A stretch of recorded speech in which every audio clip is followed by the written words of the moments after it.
The Lord be with you. And with your spirit. A reading from the Holy Gospel according to John. Glory to you, Lord. Jesus raised his eyes to heaven and said, Father, the hour has come. Give glory to your Son, so that he may glorify you. Having trouble with my eyes this morning. Sorry about that.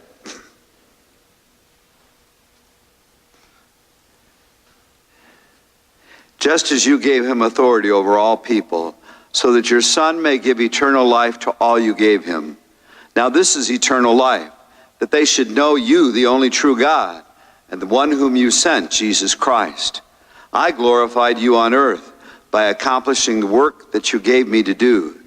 Now glorify me, Father, with you, with the glory that I had with you before the world began. I revealed your name to those whom you gave me out of the world. They belong to you, and you gave them to me, and they have kept your word. Now they know that everything you gave me is from you, because the words you gave to me I have given to them, and they accepted them, and truly understand that I came from you, and they have believed that you sent me. I pray for them.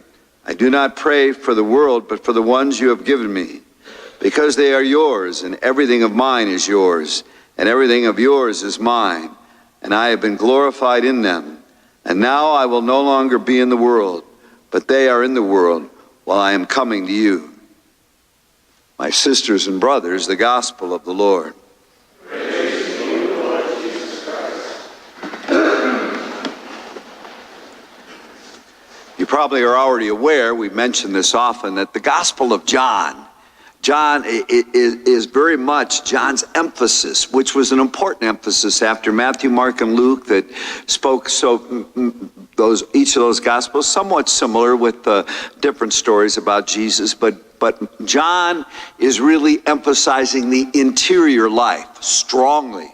The interior life of Jesus, so that we look at that and see our call to have as deep and as rich an inner life.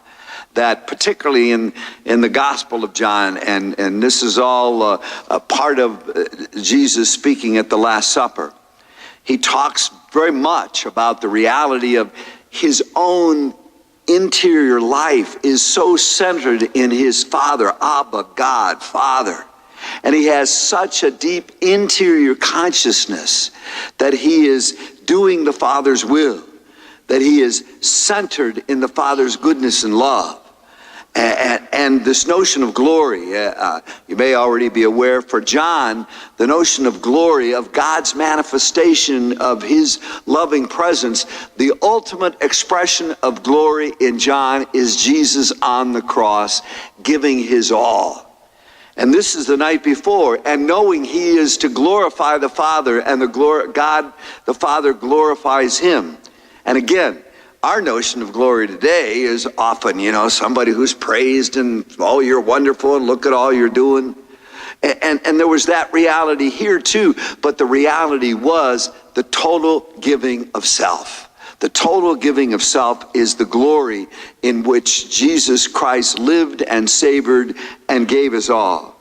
And obviously also praying for his disciples, those at the Last Supper, and us, that we might experience that same interior life of unity with God and of wanting and seeking to do his will from deep within here. All that's in here is meant to influence our outer actions and attitudes and behaviors. And recognizing that. We mentioned here before too, so often when you see in the culture, call to growth and so forth, and how to be successful, that often it's not looking at the inner life. It's looking at how outwardly are you doing? What do people think of you? How competent are you? Those are all important areas. But they're a sham if they don't come from the interior life centered in the Lord.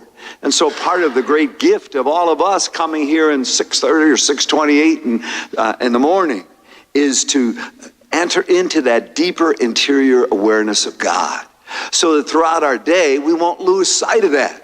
so that for out of our day we can say, hey, Lord, in this circumstance, let me be interiorly in touch with you, whatever's going on out there, so I can live out there the way you want me to. And the glory we're called to every day is maybe not going up on a cross, but each of us giving ourselves totally, not holding back, because we're so centered in a loving God. This is the ideal, obviously. We're so centered in a loving God that loving God works through us in everything we're about and in all that we do.